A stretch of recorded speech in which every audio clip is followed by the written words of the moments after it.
ఈ రాష్ట్ర ప్రజలందరికీ కొన్ని సత్యాలు తెలవాలని మీ ముందరకు వచ్చాను.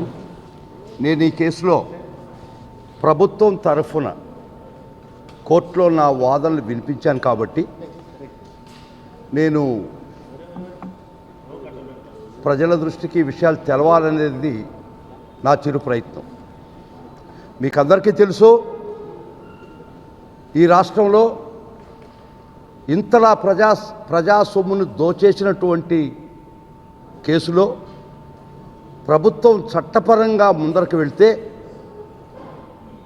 రాజకీయ కక్ష సాధింపు చర్య అని భూగోళం బద్దలయ్యేటట్టు, నక్షత్రాలు రాలిపోయేటట్టు, సూర్యుడు రైదప్పేటట్టు ఈ రాష్ట్ర ప్రజల మీద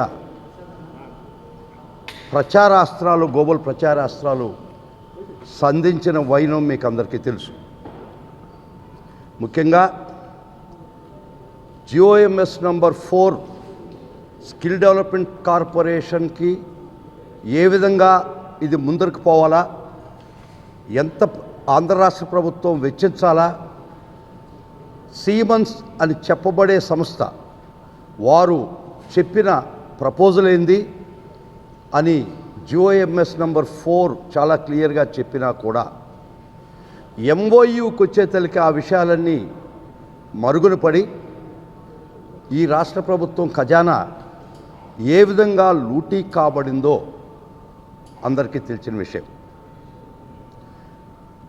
జిఓ 4 ప్రకారం ఈ స్కిల్ డెవలప్మెంట్ స్కీము ప్రాజెక్టు 3,300 కోట్ల ప్రాజెక్ట్ అని, దానిలో సీమన్స్ జర్మనీ కంపెనీ 90% కంట్రిబ్యూట్ చేస్తుందని, యాజ్ గ్రాంట్ ఇన్ ఎయిడ్ అంటే ఫ్రీగా 10% రాష్ట్ర ప్రభుత్వం 3,300 కోట్లు వెచ్చిస్తే చాలని జిఓఎంఎస్ నంబర్ 4 క్లియర్గా చెప్పినా కూడా అదే రోజు సీమన్స్ సంస్థ అని చెప్పబడే వ్యక్తులతో ఆంధ్ర రాష్ట్ర ప్రభుత్వ స్కిల్ డెవలప్మెంట్ కార్పొరేషన్ సంబంధించినటువంటి ఉన్నతాధికారులు వారు ఎంఓయు కుదుర్చుకున్న సమయంలో ఈ విషయాలన్నీ ఏవి పొందుపరచకుండా కూడా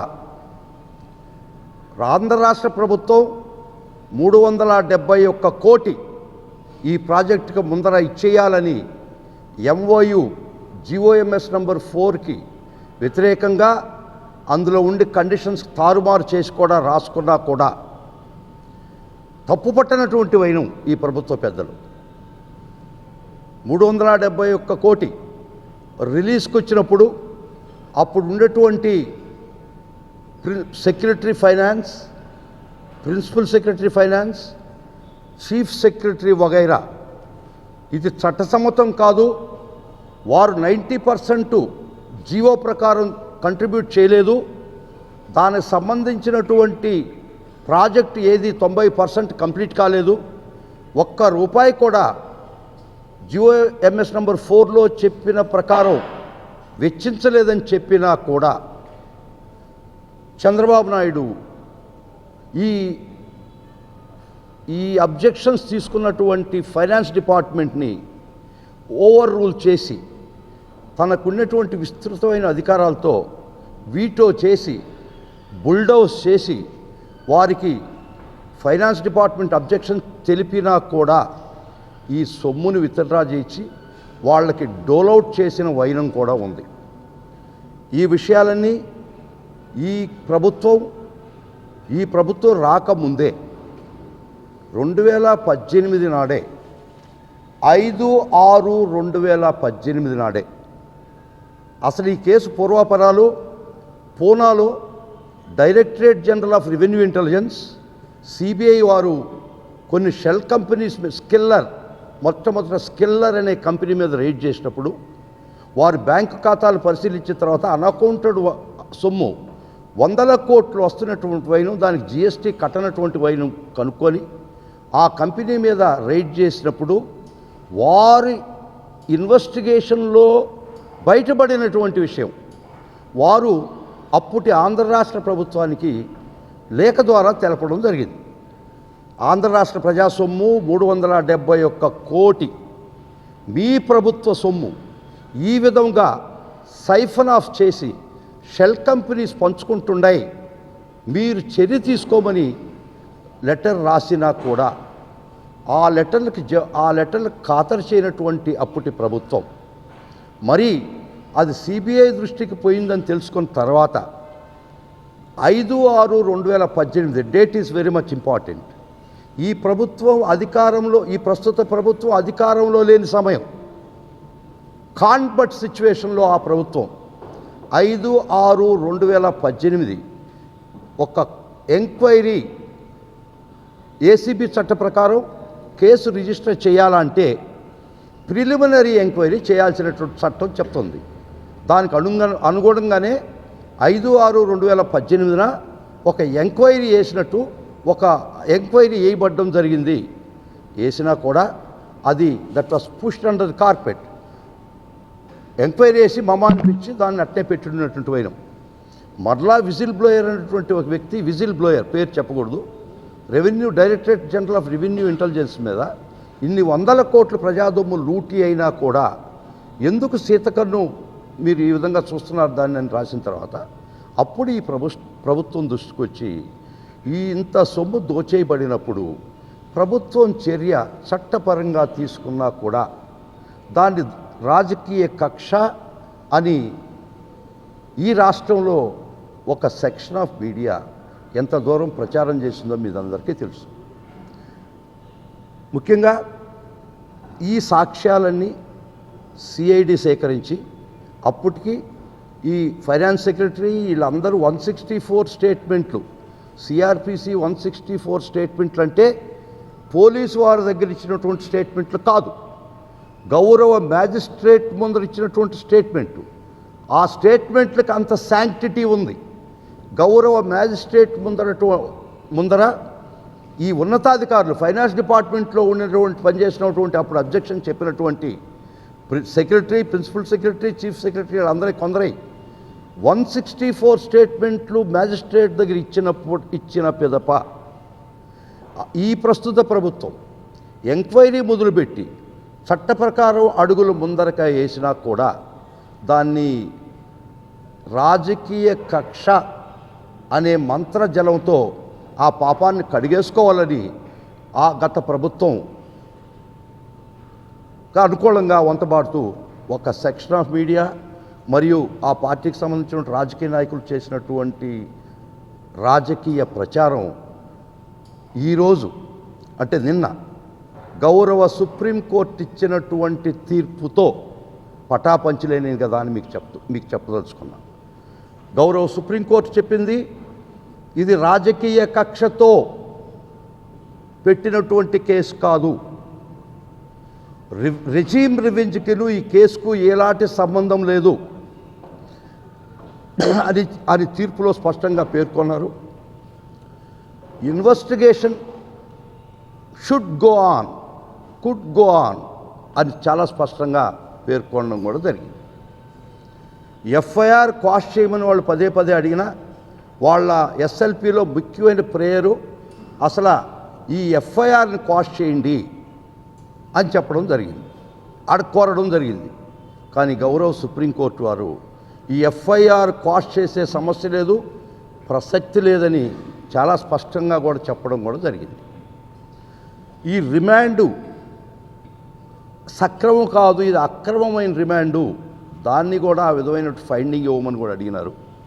దానికి కూడా గౌరవ సుప్రీంకోర్టు తిరస్కరించిందని మీ అందరికీ దృష్టికి తీసుకొస్తాను. ఈ పరిస్థితుల్లో ముఖ్యంగా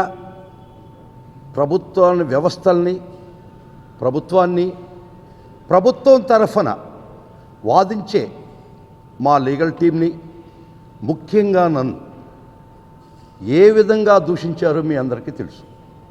ప్రభుత్వం మీద ఎంత బురద జల్లారో మీకు తెలుసు. గత ప్రభుత్వంలో ఇంత ఎత్తున ప్రజాధనం లూటీ అయినా కూడా ఆ విషయాన్ని పక్కన పెట్టి ఈ ప్రభుత్వ ధనాన్ని కాపాడాలా అనే ఒక ఉద్దేశంతో చట్ట ప్రకారం ముందుకు అడుగులేసినటువంటి ప్రస్తుత ప్రభుత్వాన్ని ఏ విధంగా ఈ ప్రచార మాధ్యమాల ద్వారా వారు ఈ ప్రభుత్వాన్ని అటాక్ చేశారో అందరికి తెలిసినటువంటి విషయం.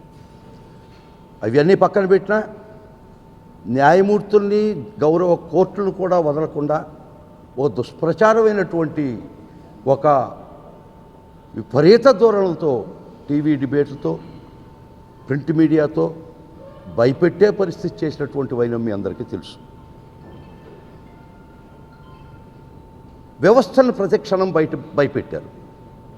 ఏ విధంగా అంటే మీకు అందరికీ తెలుసు, ఆ రాజమండ్రి జైలు సూపరింటెండెంట్ పాపం వాళ్ళ భార్య ఆఖరి రోజుల్లో క్యాన్సర్తో బాధపడుతూ సావుకు చాలా దగ్గరగా గంటలు క్షణాల్లో ఉంటే వారు సెలవు మీద వెళ్ళిపోతే ఆ సెలవు కూడా ఆయన్ని ఈ ప్రభుత్వం బెదిరించి సెలవులో పంపించేసిందని ఎంత దుర్మార్గంగా ప్రచారాలు చేశారో మీ అందరికీ తెలియని విషయాలు కాదు. దీన్ని బట్టి ఏమవుతుందంటే ఈ స్థాయిలో ఈ వ్యవస్థలను భయపెట్టి ఈ స్థాయిలో ఈ వ్యవస్థల తరఫున నిలబడే అడ్వకేట్లను భయపడి ప్రభుత్వం తరఫున వాదిస్తున్నటువంటి నాబోటోని భయపెట్టి వాళ్ళు అబాస్పాలు చేసి వ్యక్తిగత హననం చేసి అందరినీ నిర్వీర్యం చేయాలని ఒక దురుద్దేశం తప్పక ఇది అందరికీ ప్రజలకి చెప్పాల్సినటువంటి అగత్యం ఉంది. చంద్రబాబుని మామూలుగా ఈ దేశంలో బహుశా ఏ ప్రభుత్వం కూడా అంత గౌరవంగా సహృదయంతో ట్రీట్ చేసినటువంటి సాదృశ్యం మొత్తం ఈ దేశ చరిత్రలో ఎక్కడా లేదు. For the first time in the country ఒక డిఐజీ స్థాయి అధికారిని అరెస్ట్కి పంపించి అరెస్ట్ చేసిన తర్వాత ఇది రోడ్డు ప్రయాణం మీకు కష్టమేమో చాపర్ అరేంజ్ చేస్తానటువంటి ప్రభుత్వం ఎక్కడైనా ఉందా అని మిమ్మల్ని అడుగుతున్నాను. For the first time in the country ఒక రాజకీయ ప్రత్యర్థి అనేది పక్కన పెడితే ఒక ముద్దాయికి ఇన్ని ఫెసిలిటీలు ఇచ్చి ఇంత గౌరవం ఇచ్చి వారి వయస్సుకు గౌరవం ఇచ్చి ఫస్ట్ ఇది మొట్టమొదటి కాదా ఈ దేశ చరిత్రలోనే ఇంత సహృదయమైనటువంటి ప్రభుత్వం ఎక్కడైనా ఉంటే నాకు చెప్పండి. మీకు అందరికీ తెలుసు, రకరకాల పెద్ద పెద్ద రాజకీయ నాయకులు తిహార్ జైల్లో కూడా ఉన్నారు. వారికి ఇవ్వనటువంటి ఫెసిలిటీస్ జైల్ మాన్యువల్ కాదని కూడా జైల్ మాన్యువల్లో ప్రొవైడ్ చేయనటువంటి అన్ని సకల సౌకర్యాలు ఈ ప్రభుత్వం ఇచ్చింది అబద్ధమా? వారిని అరెస్ట్ చేసిన తర్వాత వారికి కోర్టు వారు రిమాండ్ విధించిన తర్వాత వారు ప్రభుత్వ వాహనంలోనే జైలుకి పోవాల్సింది ఇది అందరికీ తెలుసు. కానీ వారు అడిగిన పిదప వారి కాన్వాయ్లోనే జైలుకి తీసుకుపోయింది నిజమా కాదా మీరు అడగండి. ఇంతకన్నా ఏ ప్రభుత్వం దేశ చరిత్రలో ఈ దేశంలో ఇంత సహృదయతో ఇంత మంచితనంతో ఇంత దీంతో వ్యవహరించినటువంటి ప్రభుత్వం మీరుంటే ఒక్క మాట నాకు చెప్పండి, తలదించుకుంటాం. రాజకీయ ప్రత్యర్థులు చాలామంది అరెస్ట్ చేసి ఈరోజు కూడా ఢిల్లీలో చాలా పెద్ద పెద్ద ప్రముఖులు జైల్లో వేయడం జరిగింది. ఏ విధంగా ఇంత సహృదయతో ఇంత మంచితనంతో దీంతో ఏ ప్రభుత్వం అయినా ఒక ముద్దాయికి ఎక్కడైనా ఈ విధంగా చూడడం జరిగిందా? ఇన్ని సదుపాయాలు కలిగించడం జరిగిందా? దీన్ని కక్ష సాధింపు చర్య అంటామా చెప్పండి మీరు. జైల్ మాన్యువల్ ప్రకారం వారి ఆరోగ్యరీత్యా వాళ్ళు అడిగితే ఈ వెదర్ నాకు పడటం లేదు, నాకు ఏసీ కావాలంటే వాళ్ళు కోర్టులో పిటిషన్ వేసుకుంటే ప్రభుత్వం అబ్జెక్షన్ చెప్పలేదు. నేనే ఆర్గ్యుమెంట్ చెప్పాను, నాకు ప్రభుత్వం తరఫున ఒక ఇన్స్ట్రక్షన్స్ వచ్చినాయి, ఇది అపోజ్ చేయకూడదు, మనం ఇది వారిని గౌరవించాలా, ఇది జైల్ మాన్యువల్కి వ్యతిరేకంగా ఉందన్నా కూడా ప్రభుత్వ పెద్దలు ఒప్పుకోలేదు.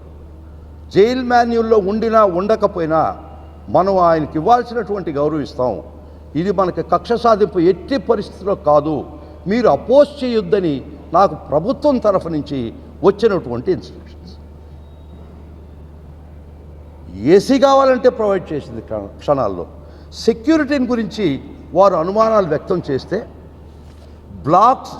స్నేహ బ్లాక్ అనేది మొత్తం ఖాళీ చేయించి ఎక్కడ ఆ పరిసర ఒక 1 బ్లాక్ ఖాళీ చేయించి ఆ బ్లాక్ శానిటైజ్ చేసి ఆ బ్లాక్కి 24/7 ఫుల్ హయ్యెస్ట్ సెక్యూరిటీ ఇచ్చి సీసీ కెమెరాలు కొత్తగా ఇన్స్టాల్ చేసి వారికి ఇచ్చినటువంటి సదుపాయాలు బహుశా ఈ దేశంలో ఎక్కడుంటే నా దృష్టికి తీసుకురండి.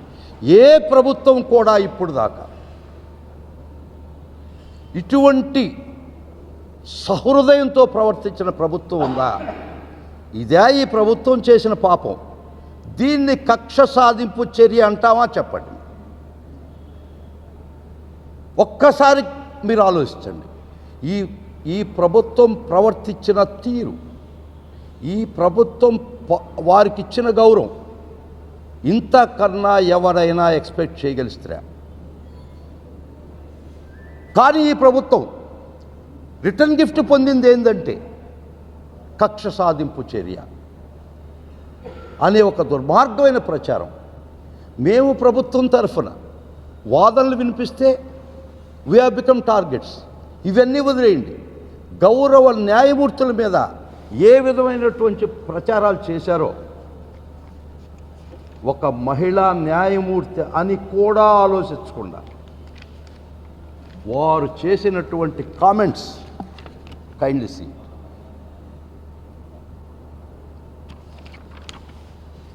వ్యవస్థలను మేనేజ్ చేసే రిమాండు చంద్రబాబు నాయుడిని రిమాండ్కి పంపిస్తే వ్యవస్థలను మేనేజ్ చేసి పంపించారు అని మీరు గగ్గోలు పెట్టలేదా అని అడుగుతున్నా. కానీ ఈ రిమాండ్ సక్రమమే, అరెస్టు సక్రమమే అని నిన్న గౌరవ ఏపీ హైకోర్టు వారు, సుప్రీంకోర్టు వారు ఇచ్చిన తీర్పు ఇదంతా చెంపపెట్టు కాదా వీళ్ళకని చెప్తారు.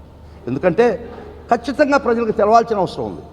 ఈ ప్రభుత్వం చంద్రబాబు నాయుడు వారి మీద ఎటువంటి వారి విషయంలో ఏ విధంగా ప్రవర్తించిందో, కానీ ఏ విధంగా ప్రచారాలు చేశారో అది ఖచ్చితంగా మీకు తెలవాల్సిన అవసరం ఉంది. ఈ ప్రజలకు తెలవాల్సిన అవసరం ఉంది. ఇంతకన్నా సహృదయంతో ఏ ప్రభుత్వం అయినా ఈ దేశం మొత్తం మీద ప్రవర్తించిందా అని మిమ్మల్ని అడుగుతున్నా. మీకు కోర్టులో వ్యతిరేక తీర్పు ఇస్తే ప్రభుత్వం మేనేజ్ చేసిందా? మీకు అనుకూలంగా తీర్పు వస్తే న్యాయ వ్యవస్థ సక్రమంగా పనిచేసిందా? ఇదేనా మీరు ప్రభుత్వంగా ఈ వ్యవస్థలకు ఇచ్చే గౌరవం, రాజ్యాంగబద్ధమైనటువంటి న్యాయస్థానాలకు మీరు ఇచ్చే గౌరవం? ఒక మహిళా న్యాయమూర్తి అని కూడా ఏం మాత్రం ఆలోచించకుండా భయంకరమైన ట్రోలింగ్స్ చేసి, భయంకరమైన డిబేట్లు పెట్టి మానసికంగా వేధించింది ఎవరో అని మీరు గుండె మీద చేసుకుని ఆలోచించండి. అయినా కూడా ఈ ప్రభుత్వం రాగద్వేషాలకు అతీతంగా వ్యక్తిగత ఆలోచనలకు దూరంగా చట్టాల్లో ప్రొవైడ్ చేయబడినటువంటి సదుపాయాలకు కానీ, ఒక ఖైదీ ముద్దాయికి ఇవ్వాల్సినటువంటి జైలు మాన్యువల్ని కూడా ఖాతరు చేయకుండా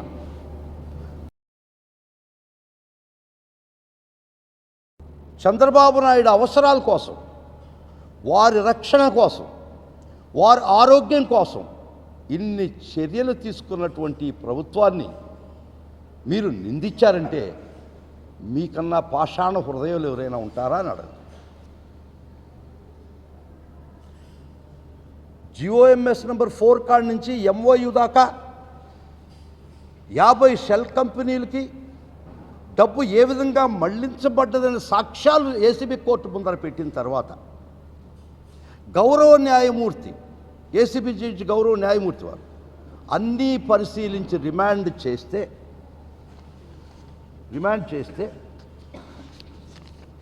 ఒక ఆయన వ్యవస్థల మేనేజ్ అంటాడు, ఒక ఆయన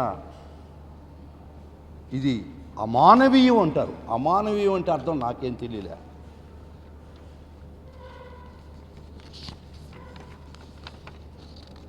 ఇది మరీ దుర్మార్గం కదా. ఇంత దుర్మార్గంగా ఈనాడులో పేపర్ పేరొద్దు, ఆ 12/10/2023 జగన్ కక్ష సాధిస్తున్నాడు, నిజంగా జగన్మోహన్ రెడ్డి గారు కక్ష సాధించుంటే మీకు ఆఫర్ చేయబడద్దా? జైల్లో మీరు అనుభవించినటువంటి సకల సదుపాయాలు మీకు ఇవ్వబడతాయా? మీరు పిటిషన్ ఏసీ కావాలంటే అపోజ్ చేయకుండా గవర్నమెంట్ నిలబడద్దా? ఇంత సహృదయంతో ప్రవర్తించినటువంటి ఈ ప్రభుత్వాన్ని కక్ష సాధింపు చర్యాలంటే మీకు జరిగింది 4 నెలలు. అదృష్టవశాత్తు నిన్న గౌరవ సుప్రీంకోర్టు వారు ఇది కక్ష సాధింపు లేదు, ఈ కేసు రిజిస్ట్రేషన్ సక్రమము, అరెస్టు సక్రమము, కాన్సిక్వెన్షియల్గా జైల్లో ఉంచడం సక్రమము అని నిన్న తీర్పు ఇచ్చిన వైనంలో వీరు చేసినటువంటి ఈ ప్రచారాలు ఇవి అన్నీ దుర్మార్గం అని ఈ ప్రజల ముందర ఖచ్చితంగా తెలవాల్సిన అవసరం. నిజంగా జగన్మోహన్ రెడ్డి గారు వ్యక్తిగతంగా కాదు, ఇది ప్రభుత్వం కక్ష సాధించాలని ఏ మాత్రం అభిప్రాయం ఉన్నా ఈ విధమైనటువంటి సదుపాయాలను మీరు పొందుండేవాళ్ళ? ఈ విధమైనటువంటి రక్షణ జైల్లో మీరు పొందుండేవాళ్ళ? బ్లాక్స్ ఖాళీ చేయబడి మీరు ఒక పెద్ద ప్యాలెస్ లాగా ఒక బ్లాక్ అంతా మీకు ఒక్కరికే ఇవ్వబడద్దా? ఏసీలు ప్రొవైడ్ అవుతాయా? మేము పిటిషన్ వేసుకున్నామన్నారు, పిటిషన్ వేసుకుంటే అపోజ్ చేయాలి. జైల్ మాన్యువల్ ప్రకారం ఏ ఖైదీకి కూడా AC provision as per jail manual చట్ట ప్రకారం ఏ కోర్టు కూడా మేము అపోజ్ చేసి ఉంటే, ప్రభుత్వం తరఫున అడ్డగిచ్చుంటే, చట్టం జైల్ మాన్యువల్ అతిక్రమించి ఏ కోర్టు కూడా ఇచ్చి ఉండలేదు ఈ సదుపాయాలు. దీన్ని వ్యక్తులకు అంటగడతారా?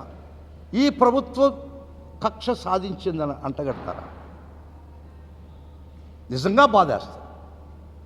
ఒక్కసారి ఆలోచించండి, ఎంత సహృదయంతో రాగద్వేషాలకు అతీతంగా ఈ ప్రభుత్వం చంద్రబాబు విషయంలో ప్రవర్తించిందంటే దీనిలో ఇటువంటి సాదృశ్యం ఈ దేశ చరిత్రలో ఒక్క దగ్గర చూపించాం. రకరకాల స్టేట్లు సీఎం లోపలికి పోయి ఉన్నారు. లాలూ ప్రసాద్ యాదవ్ కానించి రకరకాల పేరు లేటెస్ట్గా సుప్రీంకోర్టు కానించి, ఇంక్లూడింగ్ గాంధీజీ కూడా పోయి ఉన్నాడు. ఎవరైనా ఈ సదుపాయాలు ఈ దేశంలో జైళ్లల్లో ఇన్ని సకల సదుపాయాలు ఇవ్వబడ్డాయా? 70 సంవత్సరాల పైన చాలామంది ఉన్నారు రాజకీయ నాయకులు జైళ్లలో. వాళ్ళు పొందారా? వీరు పొందారు అంటే ఈ ప్రభుత్వ సహృదయత, గొప్పతనం, మంచితనం మీకు కనబడటం లేదా అని మేము ప్రశ్నిస్తాం.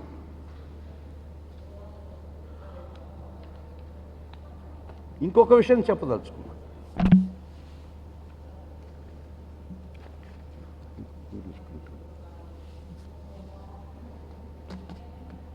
వన్ 164 స్టేట్మెంట్స్ ఇంగ్లీష్లో గత ప్రభుత్వం, ఈ ప్రభుత్వంలో ఐఏఎస్ ఆఫీస్ స్టేట్మెంట్లు ఇస్తే వారిని కూడా బెదిరించి ఏదో బుక్ అంటాయా, ఏదో బుక్కు, ఎర్ర బుక్కు ఇంగ్లీష్లో, ఎర్ర బుక్లో మీరు రాసినాం, అంతుజాలిస్తాం, ఇవి ధర్మమా అని అడుగుతారు. భయపడతారా లేదా పక్కన పెట్ట, దట్స్ నాట్ ది ఇష్యూ. మీరు భయపెట్టడానికి ప్రయత్నాలు చేసి ప్రభుత్వ ఐఏఎస్ చదివినటువంటి ఆఫీసర్స్ కూడా మీకు వ్యతిరేకంగా కాదు, రికార్డు ప్రకారం ఏ విధంగా సాక్ష్యం ఉందో ఆ సాక్ష్యాన్ని గౌరవ మ్యాజిస్ట్రేట్ వారి దగ్గర ఒప్పుకొని చెప్తే వారిని కూడా బెదిరిస్తారా?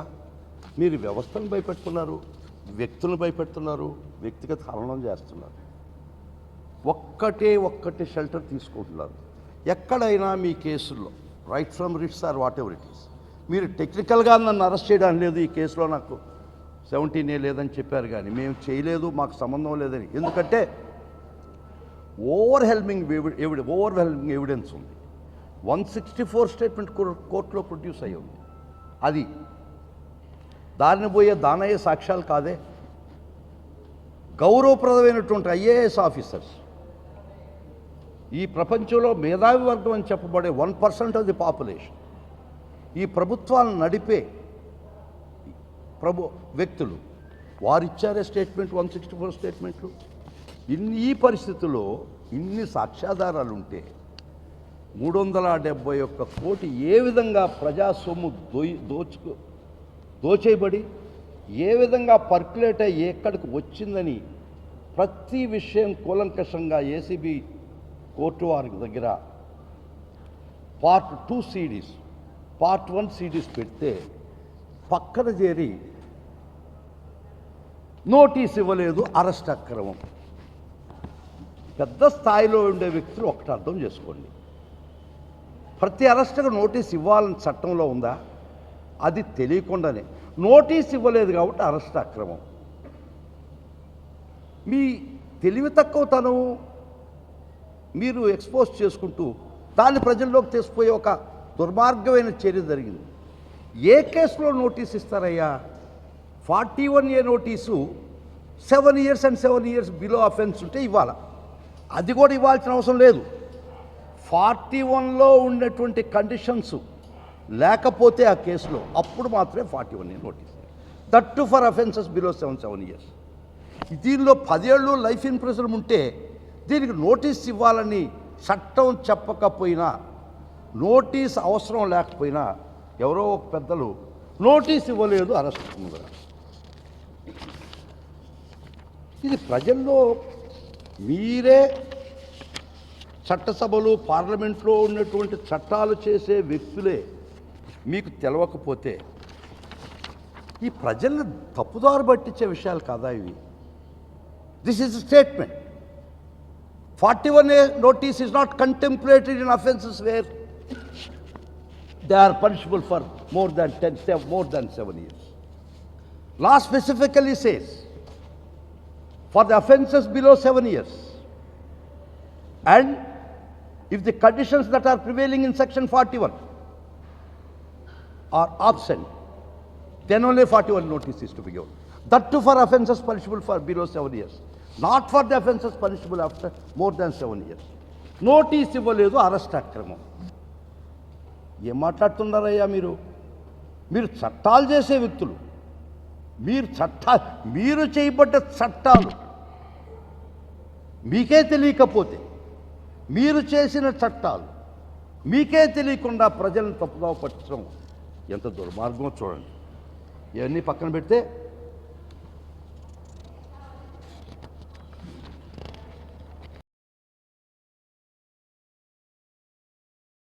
చేసిన ప్రతి ప్రశ్నకి సమాధానం చెప్పేదానికి మేము ముందరకు వచ్చినాం. Don't make a general statement that I was harassed. ఏ విధమైన హెరేస్మెంట్ చేసింది ఈ ప్రభుత్వం? ఒక్క మాట.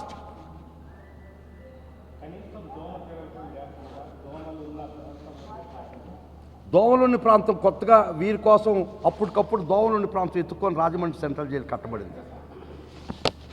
రాజమండ్రి సెంట్రల్ జైలు దోమలుండి వీరి కోసం దోమలు ఉండేటటువంటి ప్లేస్లో దోమలతో హింసించాలని, అంటే దోమల మీద యుద్ధం చేసినారు కదా ఈ గత ప్రభుత్వంలో, కత్తి పెట్టి దోమలు ఎట్టి పడుస్తా. మీరు ఇది చూసి ఉంటారా? అది కూడా బొమ్మ చూసి ఉంటారు, కత్తితో దోమని నరకుతుంటారు దోమని. అది పోస్టర్లకు మాత్రమే. దోమల రాజమండ్రి సెంట్రల్ జైలు ఒక ముద్దాయి కోసం దోమలు ఉండే ప్రదేశంలో కట్టి దోమల చేత హింసించి, ఇంకా మరీ ఘోరం, మీరు చాలా తక్కువ అడిగారు, జబ్బు ఒక భయంకరమైన వ్యాధులకి ఇచ్చే దోవల్ని, అది హైబ్రిడ్ దోవలను పంపించి అది కుట్ర జరిగిందని కూడా ప్రచారం చేశారు. Hats off to them. వారి యొక్క ఊహాశక్తికి వారి యొక్క మేధస్సు, ఊహాశక్తి ఈ ప్రభుత్వానికి అంత లేదు, అంత ఉండే పరిస్థితి లేదు. ఇప్పుడు ఎవరు ఏ రేంజ్లో కుట్ర బంతారనేది అది నీ మేధస్సు మీద ఆధారపడి. కుట్రల్లో ప్రజ్ఞాశీలైన అనుకో, నేను చాలా ఇంత రేంజ్లో ఆలోచించి కుట్రలు బంతా. దోమలకి రోబోట్ దోమలు కనిపెట్టి రోబోట్ దోమలు పంపించి దానికి ఏదో భయంకరమైనట్టు వ్యాధులు ఎక్కించి దాని చేత ఆర్టిఫిషియల్ ఇంటెలిజెన్స్ దోమలు పెట్టి ఉండాలి. మేము ఏఐ దోమలను తయారు చేయొచ్చు, ఆర్టిఫిషియల్ హ్యూమన్ బీయింగ్స్ చేస్తున్నారు కదా. సో ఏఐ దోమలు కూడా పంపించారని చెప్పినా కూడా ఆశ్చర్యపడాల్సిన పని లేదు. దోమతెరలు కూడా ఇచ్చారు కదయ్యా, ప్లీజ్. సో ఇది అదే నేను చెప్పి, ఇంత సహృదయత ఈ ప్రభుత్వం ప్రవర్తించినా కూడా ఒక ఫేక్ ఎంఓయూ తయారు చేయబడింది. జిఓఎంఎస్ నంబర్ 4కి వ్యతిరేకంగా జిఓఎంఎస్ నంబర్లో పొందుపరిచినటువంటి నిబంధనలకు వ్యతిరేకంగా ఒక ఫేక్ ఎంఓయూ, డేట్స్ లేవండి, దానిలో డేట్ కూడా లేదు. జిఓఎంఎస్ నంబర్ 4లో ఉన్న కండిషన్స్ టోటల్గా తీసేసి ఒక ఫేక్ అగ్రిమెంట్ ద్వారా 371 కోటి ప్రజాధనం లూటీ చేయబడి రకరకాల కంపెనీలకు మీరు పంపించేస్తే అవి ఫైనల్గా మీ గూటికి చేరితే ఈ ప్రభుత్వం చట్టపరంగా న్యాయబద్ధంగా చట్టానికి లోబడి ఈ వ్యవస్థలు పనిచేస్తే ఒక విధమైనటువంటి భయానక వాతావరణం, వ్యవస్థలను భయపెట్టారు, వ్యవస్థలు నడిపే వ్యక్తులను భయపెట్టారు, న్యాయ వ్యవస్థను కించపరిచారు, న్యాయ వ్యవస్థలో తీర్పిచ్చే న్యాయమూర్తుల్ని కించపరిచారు. ఇదే ట్రెండ్ కంటిన్యూ అయితే ఈ ప్రజాస్వామ్యం నిలబడద్దా అని అడుగుతున్నారు. ఒక మీడియా ఒక బలమైన శక్తి పెట్టుకొని గోబెల్స్ ప్రచారం చేస్తూ ఈ విధంగా ప్రజాస్వామ్యాన్ని, న్యాయ వ్యవస్థని, చట్టాలని అపహాస్యం చేస్తే ఫైనల్గా ఈ దేశంలో సఫర్ అయ్యేది కామన్ మ్యానే. మీరు చాలా పెద్ద వాళ్ళు, చట్టానికి మీ దృష్టిలో మీరు అతీతులుగా ఉన్నటువంటి freedom and enjoyment, freedom and privilege having been enjoyed by you for quite since long time, మీరు ఈ వ్యవస్థలను ఏమీ చేయలేవు. Having enjoyed that freedom, that power for decades and decades made you to think that ఈ వ్యవస్థ, ఏ వ్యవస్థ అయినా కూడా టచ్ చేయలేదు అని ఒక భ్రమంలో ఉండేటువంటి పరిస్థితుల్లో, ఆ పరిస్థితుల్లో ఈ ప్రభుత్వం చట్టపరంగా ఉండే సాక్ష్యాధారాల ఆధారంగా ఒక కేసు పెట్టి చట్టం ముందుకి ఒక దోషిని తీసుకపోతే దాన్ని కక్ష సాధింపు చర్య అంటే వదిలేద్దామా చెప్పండి? ఇంత పెద్ద స్కామ్ చేసి ప్రజాధనం లూట్ చేసినటువంటి వ్యక్తిని, ఈ వ్యక్తుల్ని చట్టం ముందరికి తీసుకురావడం తప్పంటే, చట్టం ముందుకు తీసుకురావడమే కక్ష సాధింపు అంటే వదిలేయడం సమంజసమా? చూస్తా వదిలేస్తామో చెప్పండి, మీరే చెప్పండి. ఇది ప్రజల సొమ్ము. ఈ పరిస్థితిలో కూడా ఒక ప్రభుత్వం చట్టపరంగా చర్యలు తీసుకుంటే మీకుండే ఆయుధం ఇది కక్ష సాధింపు చర్య. మీరు ఎక్కడైనా మీ కేసుల్లో మేము ఈ 371 crores చట్ట ప్రకారమే రిలీజ్ చేశాము, ఎక్కడైనా వాదనలు చూడండి, రైట్ ఫ్రమ్ డే 1. ముఖ్యంగా ఆ రోజు రిజెక్షన్ కేసును పిటిషన్ ఖండించి ఈ రోజు దాకా ఈ 371 కోటి సక్రమంగా చట్ట ప్రకారమే మేము రిలీజ్ చేశాము అని ఎక్కడైనా చెప్పారా? ఒక్క 17 years నేను చేసిన తప్పులకు పర్మిషన్ లేదు కాబట్టి నన్ను టచ్ చేయడానికి లేదు. ఎక్కడైనా చెప్పారా 371 కోట్లు సక్రమంగా రిలీజ్ చేశాము, ఈ రిలీజ్ చట్టబద్ధము అని మీరు ఎక్కడైనా చెప్పారా? చెప్పేదానికి మీకు అవకాశం ఉందా అని మిమ్మల్ని అడుగుతున్నాను. There was ample evidence. ఒక 164 రూపేణ in the form of 164 statements given before the honorable magistrate. ఇన్ని ఏళ్ళు మీ సాయి చూపిస్తుంటే మీరు దోషి, మీరి ప్రజాస్వామ్యం సైఫన్ ఆఫ్ చేసేసేసారు ఇంత ఎవిడెన్స్ ఉంటే.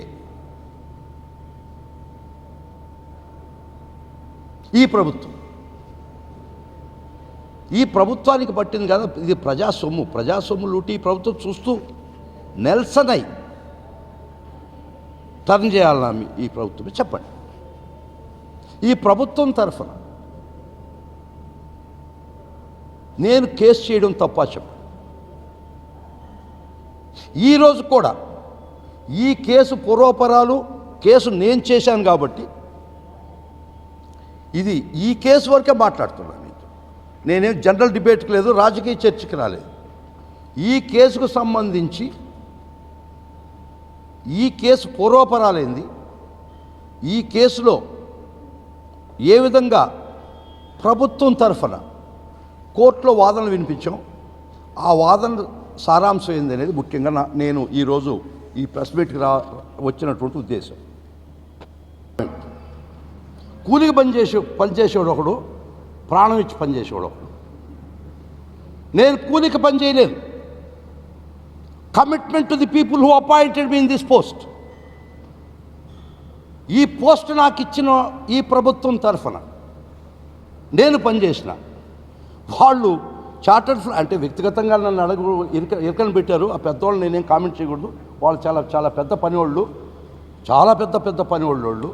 నేను గల్లీ నుంచి పోయినా బాబు, వాళ్ళు ఢిల్లీ నుంచి వచ్చారు. I'm from galli, they are from Delhi. I told in so many times. కానీ ఒక్కటి చెప్తున్నా, మీ బిడ్డలు కూడా ఆ సిటీల్లో పెంచొద్దు. స్ట్రీట్ స్మార్ట్గా ప్రజలతో మెలిగి ప్రజల కష్టాలు తెలిసి ఈదుల్లో గోళీలు ఆడుకుంటూ ఆ మట్టిలో పొల్లాడినటువంటి వాడే ఈ ప్రపంచంలో అన్నిటికీ సిద్ధపడతాడు. కమిట్మెంట్ ఒకటి ఉంటుంది. నాకు ఈ ప్రభుత్వం ఆ కేసు నాకు హ్యాండ్ ఓవర్ చేసి నన్ను వాదించమన్నప్పుడు నాకు ఆయన ఢిల్లీ నుంచి వచ్చిన ఒకటే, లండన్ నుంచి వచ్చిన ఒకటి. 4x4 is 8. లోద్రా చెప్పిన అంతే, నేను చెప్పిన అంతే. వాళ్ళు 4x4 12 అన్నారు. ఇదే జరిగింది బాబు.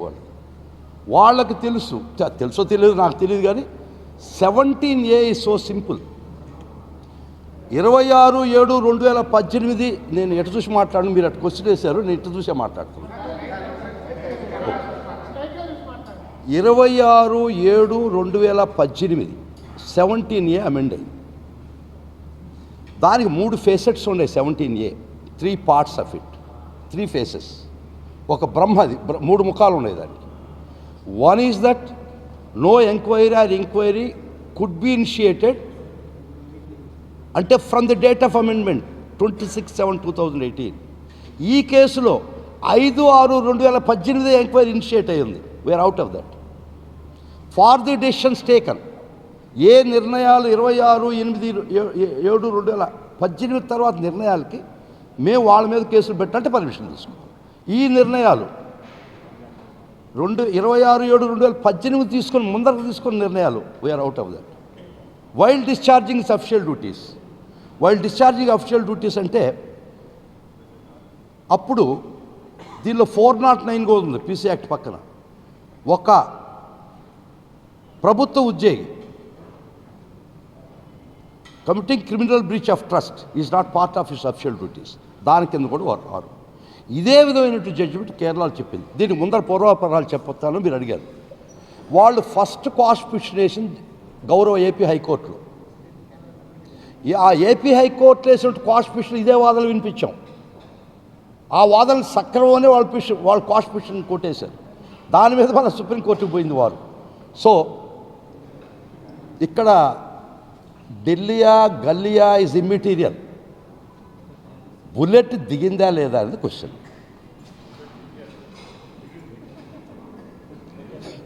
అది ప్రశ్న, అది ఆన్సర్ బాబు. ప్రతి ప్రశ్నకి సమాధానం చెప్పేదానికి మేము ముందరకు వచ్చినాం. Don't make a general statement that I was harassed. ఏ విధమైన హెరేస్మెంట్ చేసింది ఈ ప్రభుత్వం ఒక్క మాట.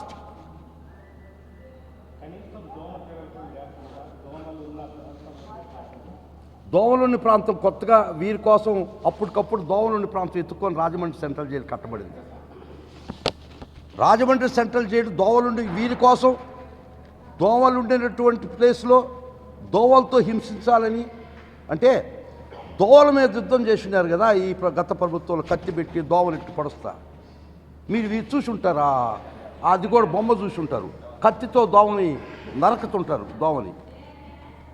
అది పోస్టర్లకు మాత్రమే. దోవలు రాజమండ్రి సెంట్రల్ జైలు ఒక ముద్దాయి కోసం దోవలు ఉండే ప్రదేశంలో కట్టి దోవల చేత హింసించి, ఇంకా మరీ ఘోరం, మీరు చాలా తక్కువ అడిగారు, జబ్బు ఒక భయంకరమైన వ్యాధులకి ఇచ్చే దోవల్ని, అది హైబ్రిడ్ దోవలను పంపించి అది కుట్ర జరిగిందని కూడా ప్రచారం చేశారు. Hats off to them. వారి యొక్క ఊహాశక్తికి వారి యొక్క మేధస్సు, ఊహాశక్తి ఈ ప్రభుత్వానికి అంత లేదు, అంత ఉండే పరిస్థితి లేదు. ఇప్పుడు ఎవరు ఏ రేంజ్లో కుట్ర బంతారనేది అది నీ మేధస్సు మీద ఆధారపడి. కుట్రల్లో ప్రజ్ఞాశీలైన అనుకో, నేను చాలా ఇంత రేంజ్లో ఆలోచించి కుట్రలు బంతా. దోవలకి రోబోట్ దోవలు కనిపెట్టి రోబోట్ దోవలు పంపించి దానికి ఏదో భయంకరమైనట్టు వ్యాధులు ఎక్కించి దాని చేత ఆర్టిఫిషియల్ ఇంటెలిజెన్స్ దోమలు పెట్టి ఉండాలి. మేము ఏఐ దోమలను తయారు చేయొచ్చు, ఆర్టిఫిషియల్ హ్యూమన్ బీయింగ్స్ చేస్తున్నారు కదా. సో ఏఐ దోమలు కూడా పంపించారని చెప్పినా కూడా ఆశ్చర్యపడాల్సిన పని లేదు. దోమ తెల్ల కూడా ఇచ్చారు కదయ్యా, ప్లీజ్.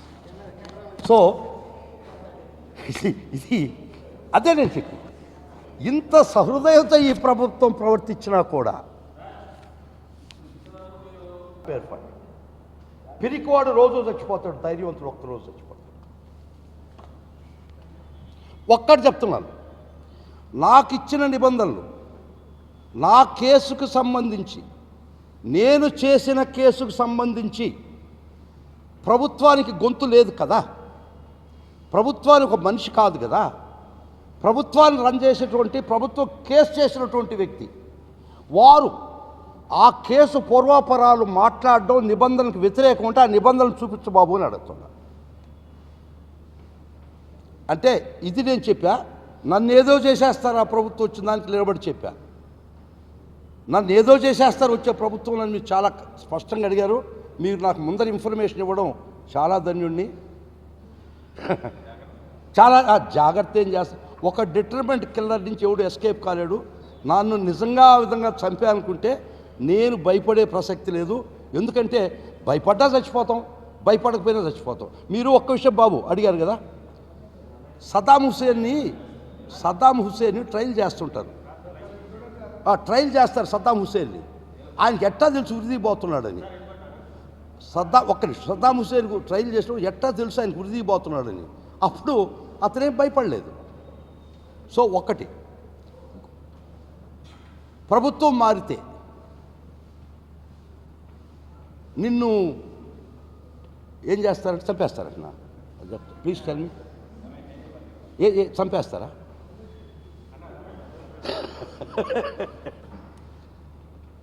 ఐఎమ్ ప్రిపేర్డ్ ఫర్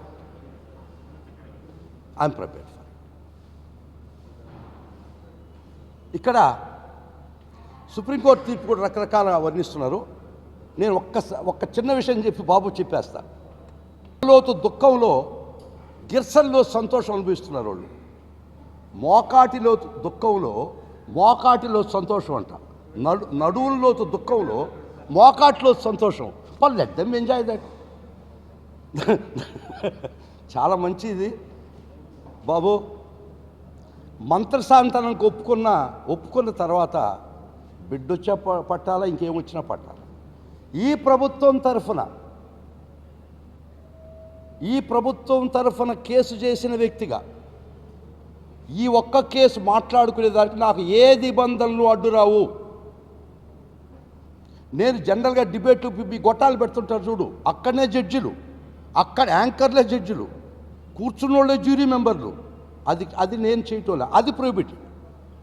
కానీ నేను చేసినటువంటి కేసు తెలిసిన వ్యక్తిగా, ప్రభుత్వం అనేది ఒక వ్యవస్థ, అది వ్యక్తి కాదు, ఎవరో ఒకరు ప్రభుత్వం తరఫున చెప్పాలా. మీకు ఈ కేసు పూర్వాపరాలు నేను మీకు వివరించడం అంటే మీ ప్రజలకు తీసుకుపోతూ ఈ ఈ ప్రభుత్వం ఏ విధమైనటువంటి ఈ న్యాయ ప్రక్రియకు లోబడి చేసిందని చెప్పేదానికే చెప్తాను. ఆ నిబంధనలు మిత్రుడేమన్నా ఇస్తే ప్లీజ్ సార్. ఈ ప్రభుత్వం కక్ష సాధింపు చర్యతో చేయలేదు, వ్యవహరించలేదు. అరెస్ట్ కూడా సక్రమమే, రిమాండ్ కూడా సక్రమమే. ఈ రాగద్వేషాలకు అతీతంగా ఈ ప్రభుత్వం ప్రవర్తించింది అనే విషయం గౌరవ సుప్రీంకోర్టు తీర్పును ఉటంకిస్తూ మీకు చెప్పడం జరుగుతుంది.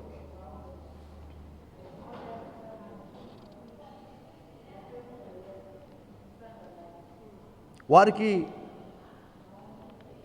ఆరోగ్య కారణాల వల్ల ఆరోగ్యం బాగలేదని సర్టిఫికేట్స్ తీసుకున్న తర్వాత వారికి మెడికల్ బెయిల్ ఇచ్చిన తర్వాత ఒక్కటి గుర్తుపెట్టుకోండి, ఈ ప్రభుత్వం క్యాన్సిలేషన్ ఆఫ్ బెయిల్ కూడా ఇవ్వలేదు. వారి మెడికల్ బెయిల్ వారు చంద్రబాబు నాయుడు మెడికల్ బెయిల్ పొందిన తర్వాత అది తప్పో రైటో ఆర్గ్యుమెంట్ చెప్పాం కోర్టులో. బెయిల్ ఇచ్చిన తర్వాత మేము ఈ ప్రభుత్వం సుప్రీంకోర్టుకు వెళ్ళి మెడికల్ బెయిల్ కూడా క్యాన్సిలేషన్కి ఈ ప్రభుత్వం ప్రయత్నించలేదు. ఇంతకన్నా సహృదయం కలిగినటువంటి ప్రభుత్వం ఎక్కడైనా ఉందే దేశ చరిత్రలో చెప్పండి.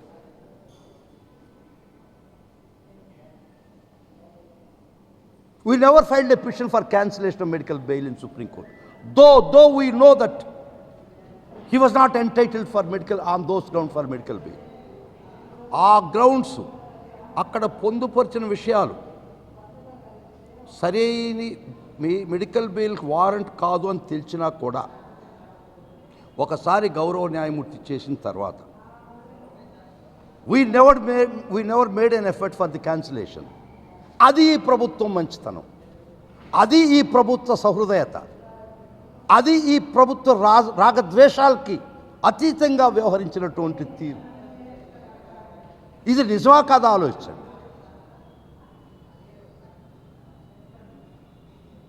దేశ చరిత్రలో చూపిండి, ఒక్క సాదృశ్యం చూపిండి. ఇంత పెద్ద స్కామ్లో ఇరుక్కున్నటువంటి ముద్దాయిలు ఈ విధంగా ప్రభుత్వం వారికి ఇచ్చినటువంటి కన్సెషన్స్, వారికి చూపించినటువంటి వారి మీద చూపించినటువంటి వారికి ఇచ్చినటువంటి benefits beyond the scope of jail manual. నేను ఎక్స్సీఎంగా ఉన్నాను ఇన్నేళ్ళ అది చట్టంలో ఆర్టికల్ 14 ప్రకారం చట్టం ముందర అందరూ సమానులే. ప్రైమ్ మినిస్టర్ కానీ, సీఎం కానీ, వ్యక్తి కానీ, నేను కానీ, రిక్షా ఆయన కానీ, ఎవరైనా కూడా చట్టం ముందర అందరూ సమానులే.